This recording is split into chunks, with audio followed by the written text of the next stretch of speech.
Terima kasih pemirsa Anda kembali bersama kami dan kita masih di Market Buzz. Indeks harga saham gabungan atau IHSG kemarin ditutup ambruk lebih dari 1% dan kembali ke 7.200-an di akhir perdagangan Kamis. IHSG koreksi di tengah kembali memburuknya sentimen pasar global setelah data terbaru inflasi Amerika Serikat yang memanas.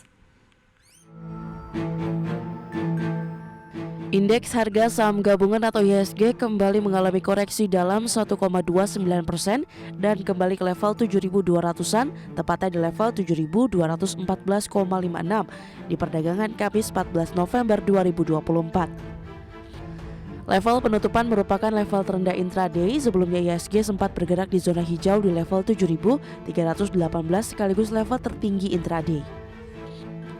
10 dari 11 indeks sektoral menyeret IHSG ke zona merah. Hanya sektor teknologi yang menguat melonjak 1,27%, sementara sektor yang anjlok paling dalam diantaranya sektor properti dan real estate terjun 1,78%. Sektor energi anjlok 1,77%, sektor barang baku merosot 1,66%, sektor barang konsumsi non-primer turun 1,11%, sektor transportasi dan logistik ambruk 1,05%, sektor kesehatan melorot 1%.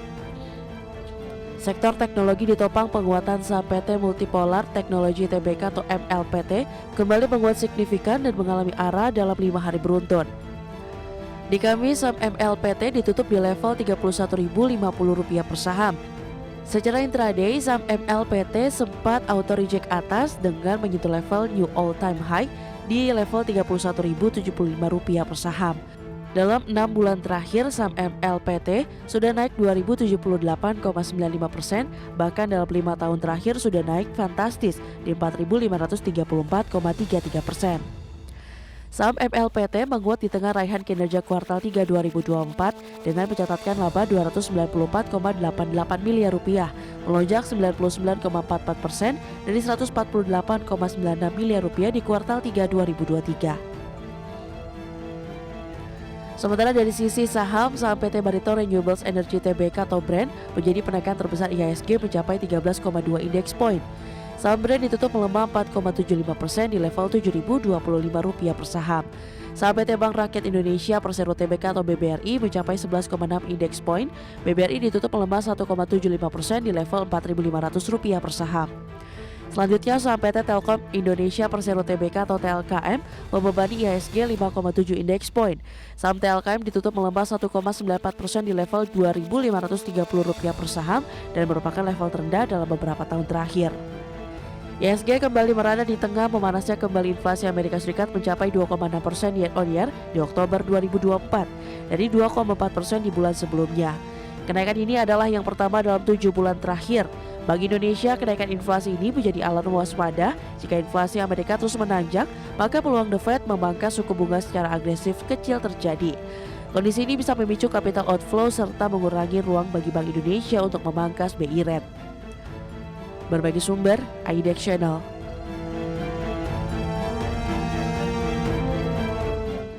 Ya, dari data inflasi Amerika Serikat terbaru ini, peluangnya kecil untuk The Fed memangkas suku bunga. Dan dari pidato Ketua The Fed semalam disampaikan bahwa Desember tampaknya tidak akan terjadi pemotongan suku bunga. Ini yang membuat bursa Wall Street kembali anjlok pemirsa, dan sejauh mana mempengaruhi nilai tukar rupiah juga dan indeks harga saham gabungan di mana rupiah ini sudah melemah cukup dalam dan hampir 50 poin lagi pemirsa ke level psikologis 16.000. Ini yang akan kita bahas. Namun sebelumnya kami tampilkan agenda ekonomi global berikut ini.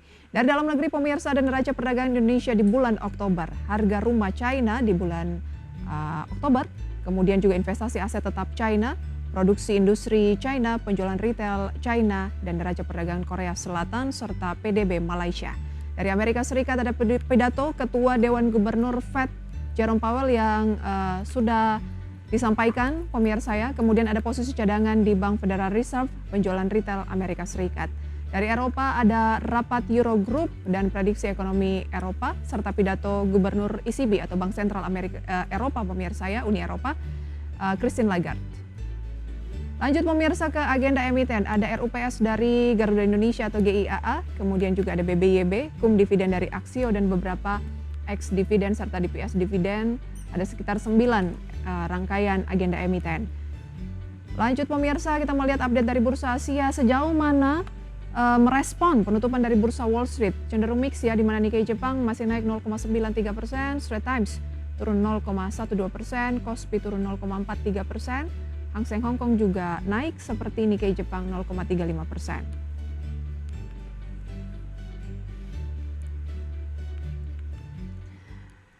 Pagi hari ini pemirsa, kita akan berbincang bersama dengan Bapak Hem Hamzah yang merupakan CEO dari Sahamologi. Selamat pagi Pak Hamzah. Pagi. Pagi Pak Hamzah, banyak sentimen pokoknya dari eksternal dan juga dari internal. Tapi kita ke internal dulu yang pagi hari ini tadi ketika mengupdate nilai tukar rupiah, grafisnya Anda sudah simak pemirsa. Kurang dari 50 poin lagi berdasarkan data yang kami miliki, rupiah ke 16.000 lagi, level psikologis sejauh mana akan memberikan dampak ke pasar saham kita yang saat ini juga tengah melemah. Oke, tentunya memang pelemahan rupiah ini akan berdampak besar ya ke IHSG karena kondisi IHSG juga korelasi positif terhadap pergerakan IHSG ya tentunya. Jadi karena saya melihat pergerakan dari rupiah sendiri akan terus ke level 16.050 ya. Sehingga menurut saya sih memang IHSG masih akan terus tertekan ya. IHSG masih akan terus tertekan. Berapa proyeksi lanjutan dari pelemahan indeks harga saham gabungan? Untuk IHSG sendiri menurut saya sih masih akan terus berlanjut melemah, mungkin sisa beberapa hari lagi ya, karena target pelemahan saya sih di 7.160. 7.160. Di tengah pelemahan nilai tukar rupiah yang mendekati 16.000 terhadap dolar Amerika Serikat, strategi tepatnya untuk emiten yang mungkin sensitif terhadap nilai tukar sebaiknya bagaimana? Ya bisa melakukan buy and weakness ya di perusahaan-perusahaan perbankan tentunya, tapi memang perlu dicermati juga karena dari sisi rupiah sendiri tentunya DXY-nya juga masih terus menguat ya. Paling tunggu DXY-nya melemah baru bisa ambil aksi ya. Jadi lebih baik buy and weakness atau cenderung wait and see. Oke, cenderung wait and see kalau misalnya indeks dolarnya sudah melemah baru bisa melakukan aksi akumulasi begitu ya. Tapi Anda melihat ada target rupiah lanjutan ke 16.050? Ya, 16.050. Ke 16.050. Baik. Kita tinggalkan seputar nilai tukar rupiah terlebih dahulu, kita beralih ke PPN. PPN yang ditegaskan oleh Sri Mulyani bersama rapat bersama Komisi 11 DPR RI ya, kemarin bahwa akan tetap naik dan mulai Januari 2025. Sejauh mana ini juga akan memberikan dampak ke pasar saham kita? Oke, tentunya ini akan berdampak, menurut saya sih tidak berdampak panjang ya, karena memang kenaikannya hanya 2%, tapi memang akan berdampak ke psikologis market terlebih dahulu, ya karena tentunya akan berdampak ke perusahaan-perusahaan konsumer, otomotif, dan juga properti ya, karena kenaikan dari PPN 12%. Tapi menurut saya sih untuk long run-nya harusnya akan tidak terlalu berdampak panjang ya tentunya ya, karena hanya naik 2% sih menurut saya seperti itu. Oke, 1% ya kenaikannya dari sebelumnya kan 11% ya. Baik, tetapi ada juga yang menilai bahwa daya beli masyarakat saat ini yang sudah turun mungkin akan mempengaruhi penjualan dari sejumlah perusahaan begitu ya, dan ya hasilnya ke pendapatan juga. Nah, menurut Anda seperti apa? Mungkin lebih akan ngaruh ke yang bersentuhan langsung dengan masyarakat seperti itu. Ya, tentunya kalau dilihat dari kondisi saat ini memang akan berdampak panjang ya, akan berdampak signifikan, tapi menurut saya untuk jangka panjang karena memang kondisi saat ini kan ekonomi memang sedang lesu ya. Jadi ada dan tidak adanya kenaikan PPN ya tentunya memang daya beli akan terus daya beli memang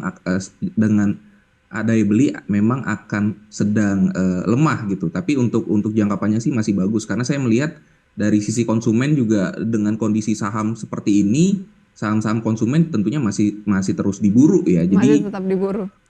Iya, jadi menurut saya sih untuk long run-nya tidak terlalu berdampak panjang, tapi untuk terapi shock-nya, apalagi nanti ketika dia rilis ya, tentunya mungkin akan berdampak sementara seperti itu aja sih menurut saya. Long run-nya tidak akan terlalu berdampak karena dilihat kenaikannya sebenarnya cuma 1%.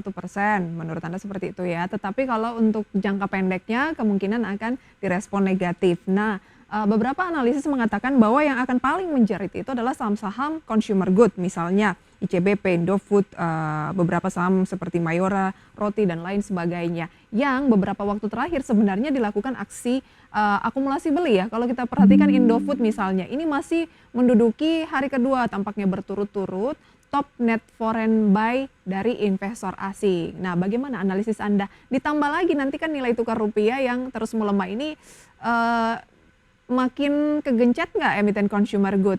Atau bagaimana menurut Anda?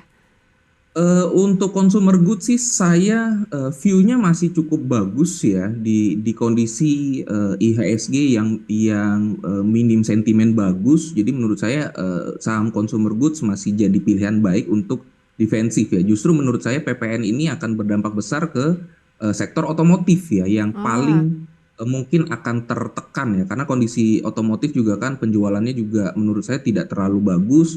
Terus juga teknologi-teknologi baru juga belum ada yang terlalu signifikan mendorong penjualan otomotif sehingga menurut saya sih untuk konsumer sendiri sih masih fine-fine aja sih menurut saya ya. Masih Kecuali akan tadi fine-fine aja. Ya, kecuali tadi untuk sektor otomotif ya. Karena memang akan berdampak juga. Tapi balik lagi untuk INDF, menurut saya INDF masih ada potensi penguatan hingga 8.225 paling enggak sampai akhir tahun. 8.225. Jadi kalau sekarang di 7.700 Indofood masih Anda sarankan untuk bisa beli? Iya, selama masih bertahan di atas 7.600 Indofood masih cukup menarik untuk diperhatikan ya. Baik, dengan nilai tukar rupiah yang cenderung melemah, kemudian pemerintah tegaskan kenaikan PPN menjadi 12% di Januari. Anda melihat kalau berbicara consumer good, karena ini adalah sektor yang defensif, dibutuhkan oleh masyarakat terkait dengan kebutuhan pokok, masih akan tetap ada peluang untuk kenaikan. Justru yang akan terdampak adalah kebutuhan tersier mungkin ya, seperti otomotif. Nanti akan kita bahas. Lantas saham apa yang Anda rekomendasikan di tengah sentimen-sentimen ini? Pemirsa, usai jeda, tetaplah bersama kami di Market Buzz.